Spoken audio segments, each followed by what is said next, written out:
welcome back. My name is Jazzmin, and I'm your host today for Simply His Lifestyle. I'm so excited to share with you the reasons why I celebrate Purim.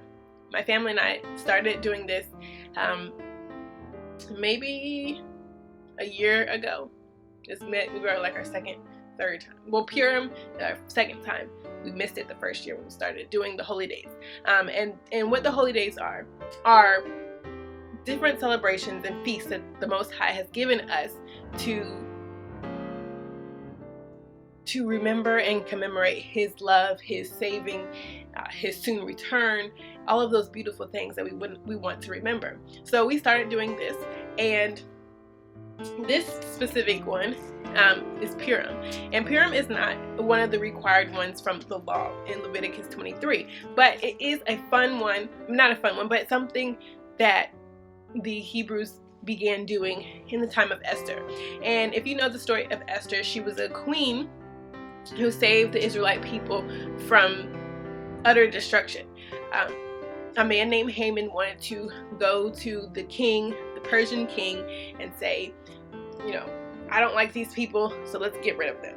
And you can read the whole story. I'm not going into detail, but go into the story of Esther. It's a beautiful story. So she goes in. The king doesn't know that she is actually Hebrew herself, but she goes to the king uninvited, which could mean death.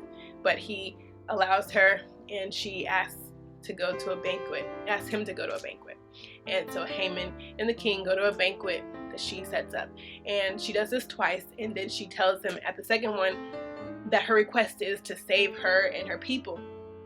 And the king is like, what? But she says, yes, this man Haman has decreed that all my people die. And so because of the rules of the Medes and the Persians, they were not allowed to revoke. The king was not allowed to revoke what he had set into law.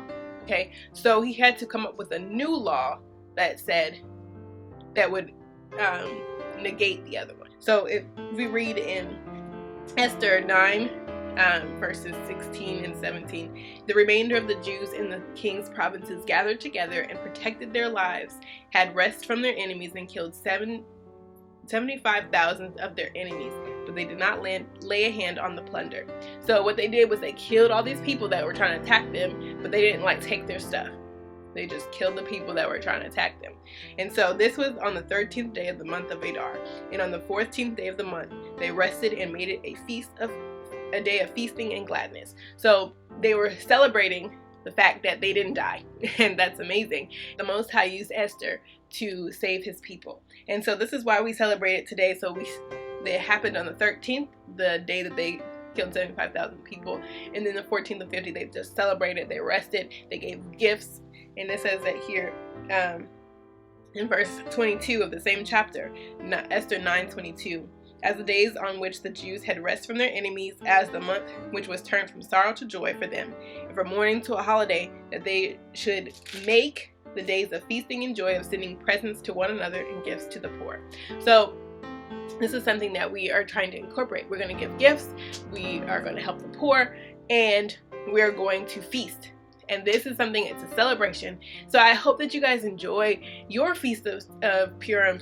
And if you want to start doing it, let me know. Put in the comments down below, and we'll talk more about it. We also have a Facebook group for women who know the truth and seek to live Bible-based lives.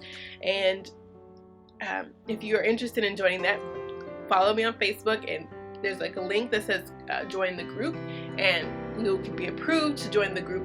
And so we have a lot of information. We'll have a lot of topics, things that we want to talk about: how to take care of your household, how to love your husband, how to, DIYs, things like that. So I'm just so excited to share this journey with you guys. I hope that you enjoy, and I hope that your feast of Purim is remarkable and special, and you continue to celebrate it in a way that we praise God for what He's done for us.